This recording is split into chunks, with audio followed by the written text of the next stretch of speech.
Hey folks, and welcome to a very important video from A Plain Truth 2.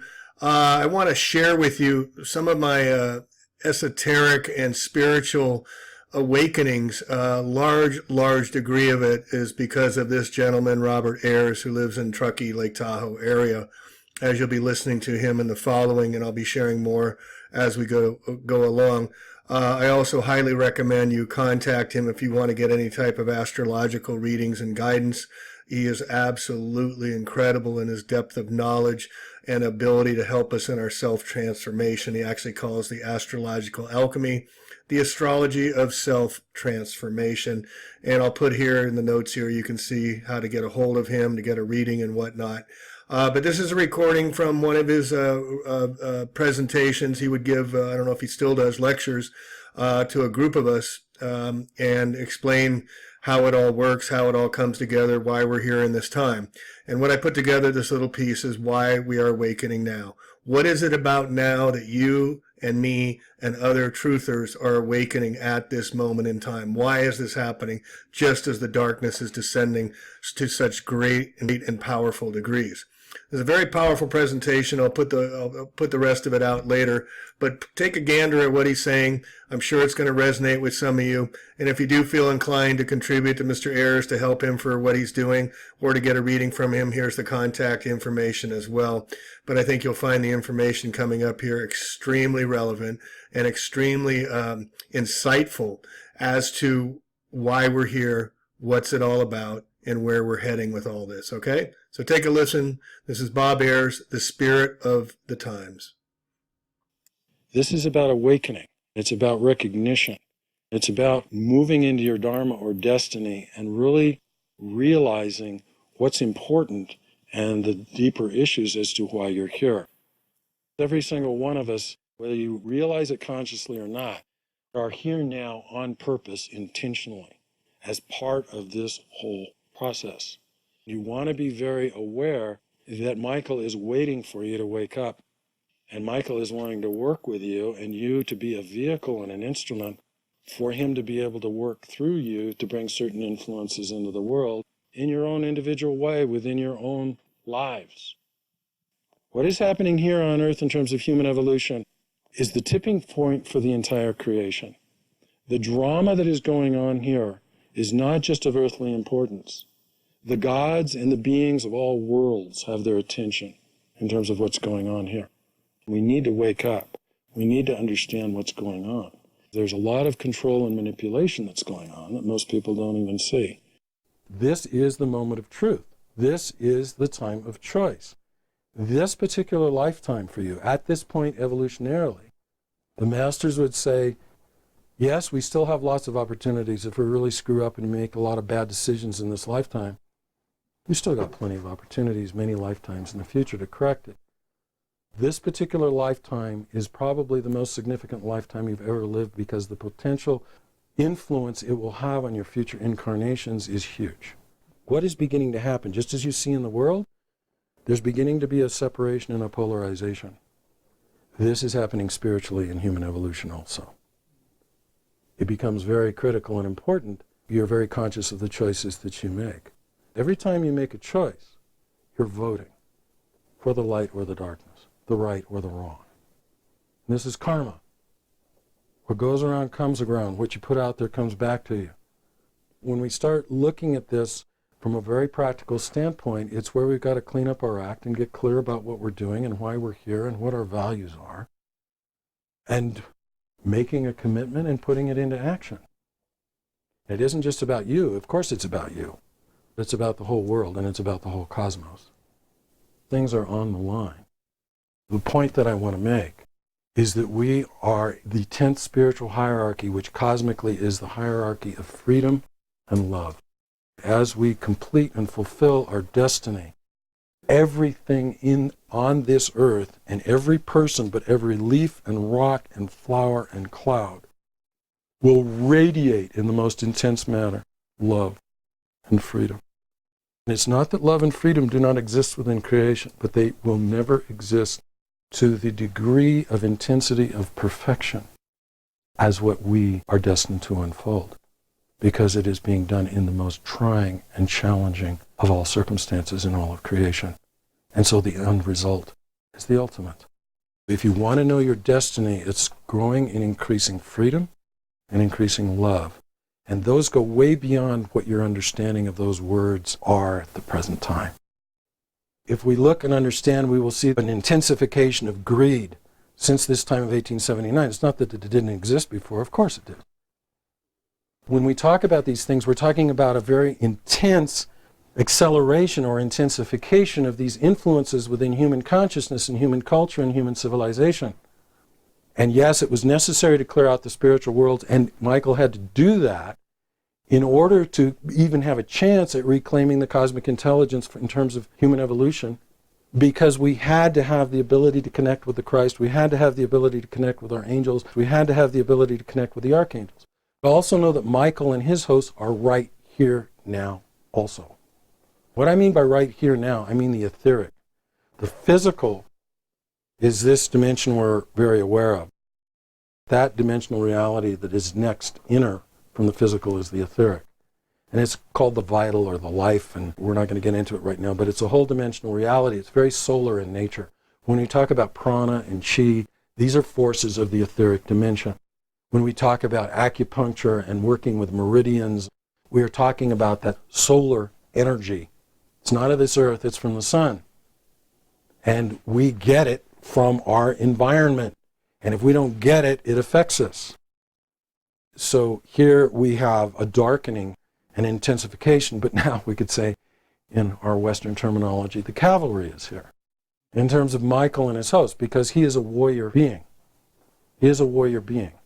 We'll find by taking it into ourselves and transmuting it and transforming it and turning it into light, another way of understanding it is, and this is quite real, is that every one of these beings of darkness, in the process of our own transmutation and transformation, we turn back into their true nature of beings of light.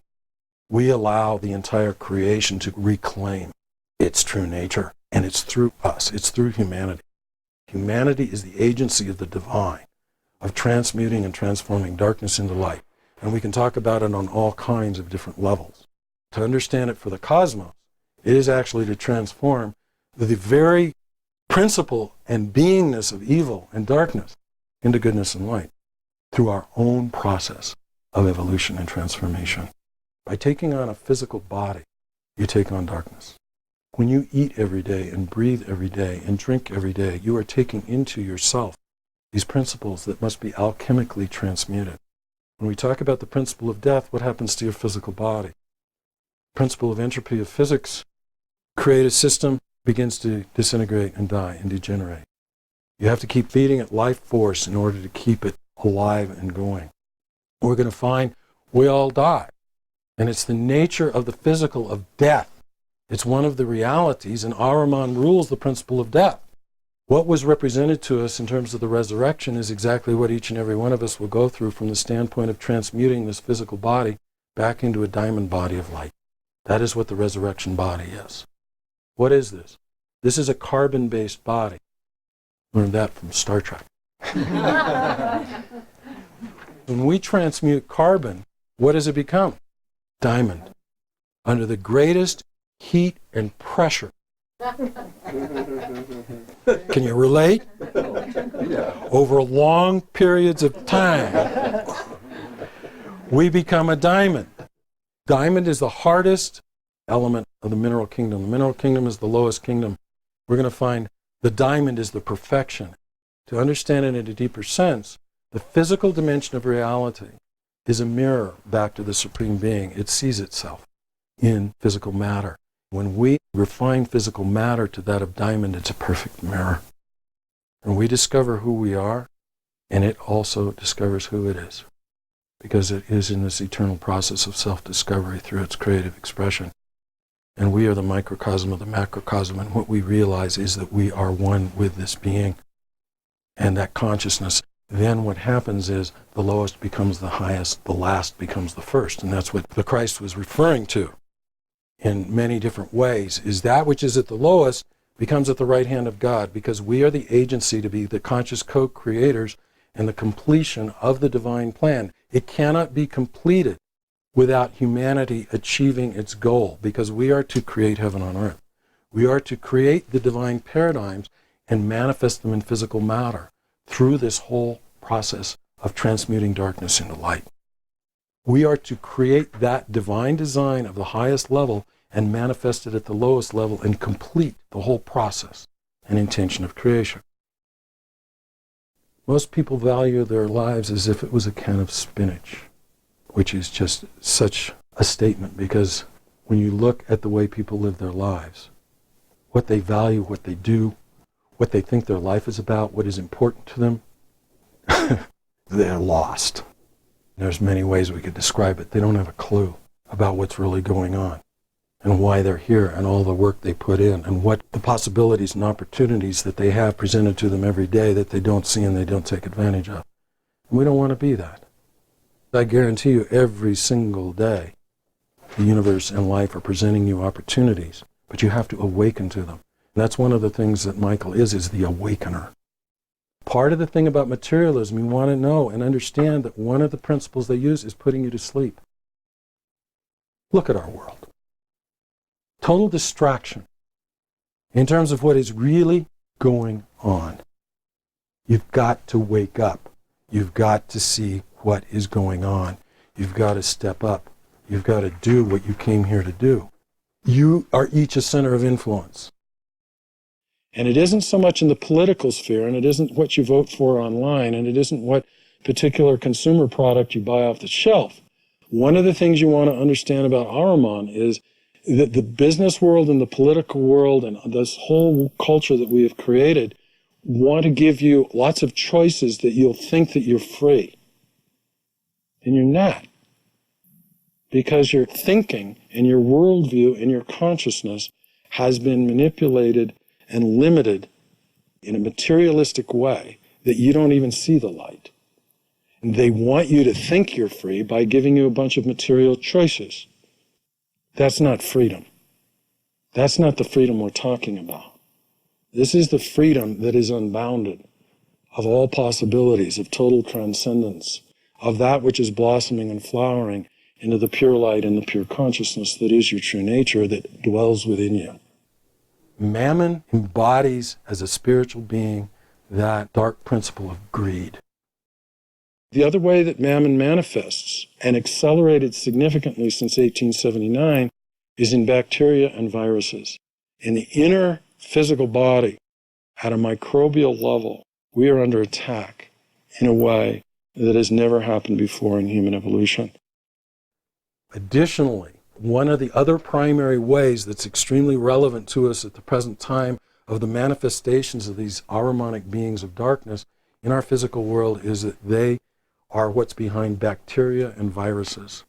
You're going to see this explosion of bacteria and viruses, epidemics. Not that there weren't epidemics before. You're going to see these beings, because they are beings, evolving.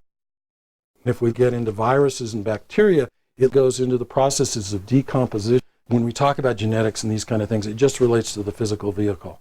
It does not relate to the soul or the spirit that indwells it, but to the degree that we, as a soul or a spirit, cannot make this physical vehicle function in terms of the light, then we're trapped.